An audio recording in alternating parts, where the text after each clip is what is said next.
SL.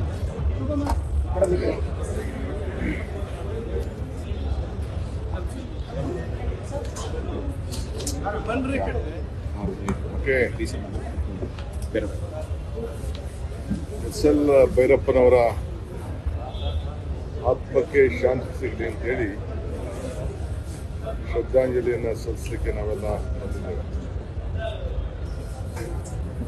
ನನಗೆ 1994ರಲ್ಲಿ ನಾವು ಖರಗ್ಪುರದಲ್ಲಿ ಕನ್ನಡ ಸಾಹಿತ್ಯ ಸಮ್ಮೇಳನವನ್ನು ಮಾಡಿದ್ದೇವೆ. ವಿದ್ಯಾ ಸಿದ್ಯಾರವರು, ನಾನಿದ್ದು ಆ ಕ್ಷೇತ್ರದ ಶಾಸಕರು, ಅವರು ಮಂತ್ರಿ ಆಗಿದ್ದರು. ಆಗ ನನಗೆ ಪರಿಚಯ ಆಗಿದೆ. ದಿಟ್ಟ ನೇರ ನುಡಿ, ಯಾವುದಕ್ಕೂ ಅವರ ಬರವಣಿಗೆಯಲ್ಲಾಗಲಿ ಅವರ ಮಾತಿನಲ್ಲಿ ಯಾವುದಕ್ಕೂ ಕೂಡ ಅವರು ಹಂಚಿರಲಿಲ್ಲ.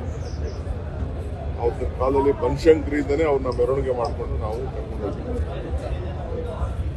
ಬಹುಶಃ ಅವರ ಕಾದಂಬರಿಗಳು ಎಲ್ಲ ಹೊರದೇಶದಲ್ಲೂ ಕೂಡ ಭಾಷಾಂತರ ಆಗಿದ್ದು, ವಿಭಿನ್ನ ಭಾಷೆಗಳಲ್ಲಿ ಭಾಷಾಂತರ ಆಗಿದ್ದು, ಮತ್ತು ಸಿನಿಮಾಗಳಲ್ಲಿ ಕೂಡ ದೊಡ್ಡ ದೊಡ್ಡ ಸಿನಿಮಾಗಳನ್ನು ತೆಗೆದಿದ್ದನ್ನು ಕೂಡ ನಾವೆಲ್ಲ ಮೆಲುಕಾಕುವಂಥ ಒಂದು ಸಂದರ್ಭ. ಇವತ್ತು ನಮ್ಮ ಎಲ್ಲ ಮಾಧ್ಯಮ ಸ್ನೇಹಿತರಿಗೆ ನಾನು ಅಭಿನಂದಿಸ್ತೇನೆ. ನಾನು ಬೆಳಗ್ಗೆಯಿಂದ ಎಲ್ಲ ಮಾಧ್ಯಮಗಳು ಕೂಡ ನಾನು ಗಮನಿಸಿದ್ದೇನೆ. ಎಲ್ಲರೂ ಕೂಡ ಅವ್ರಿಗೆ ಬಹಳ ಅತಿ ದೊಡ್ಡ ಗೌರವವನ್ನು ಈ ದೇಶದ ಒಬ್ಬ ದೊಡ್ಡ ಪ್ರಧಾನಮಂತ್ರಿಗಳಿಗೆ, ರಾಷ್ಟ್ರದ ಅಧ್ಯಕ್ಷರಿಗೆ ಯಾವ ರೀತಿ ಗೌರವವನ್ನು ಸಲ್ಲಿಸಬೇಕು, ನಮ್ಮ ಕನ್ನಡ ಭಾಷೆಯ ಒಬ್ಬ ದಿಗ್ಗಜರಿಗೆ ಗೌರವವನ್ನು ಸಲ್ಲಿಸಿದ್ದಾರೆ. ಇದು ಬಹಳ ವಿಶೇಷ. ಸೊ ಅದನ್ನು ನಾನು ಈ ಸಂದರ್ಭದಲ್ಲಿ ನಮ್ಮ ಮಾಧ್ಯಮ ಲೋಕದ ಎಲ್ಲ ಸ್ನೇಹಿತರು ಕೂಡ ನಾನು ಅಭಿನಂದಿಸ್ತೇನೆ. ಸಂಸ್ಕೃತಿ ಬಹಳ ಎತ್ತಿ ಯಾವಾಗಲೂ ಕೂಡ ಹಿಡಿದಿದ್ದಾರೆ. ಅವ್ರಿಗೆ ಸಿಕ್ಕಿರೋಂಥ ನಮ್ಮ ರಾಷ್ಟ್ರ ಪ್ರಶಸ್ತಿಗಳು, ಪದ್ಮಭೂಷಣ ಇರ್ಬೋದು, ಪದ್ಮಶ್ರೀ, ಹೀಗೆ ಅನೇಕ ಪ್ರಶಸ್ತಿಗಳು ಇವತ್ತು ಗೊತ್ತಿದೆ. ದೇಶದ ಎಲ್ಲ ಗಣ್ಯರು ಕೂಡ ಕಂಬನಿಯನ್ನು ವ್ಯಕ್ತಪಡಿಸಿದ್ದಾರೆ. ಸೊ ಅವರ ಸಿದ್ಧಾಂತ, ಅವರ ನಿಲುವು, ಅವರ ನಡೆ ನಿಜವಾಗಲೂ ನಮ್ಮ ಸಾಹಿತ್ಯ ಲೋಕಕ್ಕೆಲ್ಲ, ಸಮಾಜದ ಎಲ್ಲ ವರ್ಗಕ್ಕೂ ಕೂಡ ಒಂದು ಮಾರ್ಗದರ್ಶನವಾಗಿ ನಡ್ಕೊಂಡು ಬಂದರು ಎಂದು ಕೂಡ ನಾವೆಲ್ಲ ಇಲ್ಲಿ ಗಮನಿಸಿದ್ದೇವೆ. ಆದ್ದರಿಂದ ಇವತ್ತು ಅವರ ಕುಟುಂಬದವ್ರನ್ನ ಭೇಟಿ ಮಾಡೋಂಥ ಒಂದು ಭಾಗ್ಯ ನನಗೆ ಇವತ್ತು ಸಿಕ್ತು. ಅವೆಲ್ಲ ಇಡೀ ರಾಜ್ಯದ ಜನತೆ, ಈಗ ಮುಖ್ಯಮಂತ್ರಿಗಳು ಕೂಡ ಬರ್ತಾರೆ.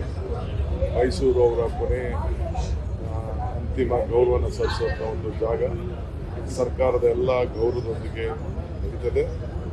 ಇವತ್ತು ನಾವೆಲ್ಲ ಸೇರಿ ಅವರ ಆತ್ಮಕ್ಕೆ ಶಾಂತಿ ಸಿಗಲಿ ಅಂತೇಳಿ ನನ್ನ ವೈಯಕ್ತಿಕವಾಗಿ ಸರ್ಕಾರ ಮತ್ತು ಪಕ್ಷದ ಪರವಾಗಿ ನಾನು ಭಗವಂತನಲ್ಲಿ ನಾನು ಪ್ರಾರ್ಥನೆ. ಸರ್, ಒಂದು ಸ್ಮಾರಕ ನಿರ್ಮಾಣ ಮಾಡಬೇಕು ಅವರಿಗೋಸ್ಕರ ಅಂತ ಒಂದು ಮನವಿ ಬಂದಿದೆ ಸರ್. ಈಗ ನಾನು ಅದನ್ನು ವೈಯಕ್ತಿಕವಾಗಿ, it is not an individual opinion. ಯಾವುದೇ ಸ್ಮಾರಕ ಆಗಲಿ ಏನೇ ಮಾಡಬೇಕಾದ್ರೆ ಅದು ನಾವು ಚೀಫ್ ಮಿನಿಸ್ಟರ್ ಆಗಲಿ ಅವರು ಕೂಡ ಎಲ್ಲ ಚರ್ಚೆ ಮಾಡಿ ಮಾತಾಡ್ತೀವಿ. ಮೊನ್ನೆ ಅನೇಕ ಚಿತ್ರನಟರ ವಿಚಾರ ಬಂತು, ಅವೆಲ್ಲ ಕ್ಯಾಬಿನೆಟಲ್ಲೇ ತೀರ್ಮಾನ ಮಾಡಬೇಕು. ನಾನು ಮನವಿಗಳು ಬರ್ತಾ ಇದೆ. ನೆನ್ನೆನೂ ಕೂಡ ಮೈಸೂರಲ್ಲಿ ಕೆಲವು ಮಾತಾಡಿದ್ರು. ಸೊ ಅದನ್ನು ನಾನು ಹೀಗೆ ಮಾತಾಡೋಕ್ಕಾಗಿಲ್ಲ.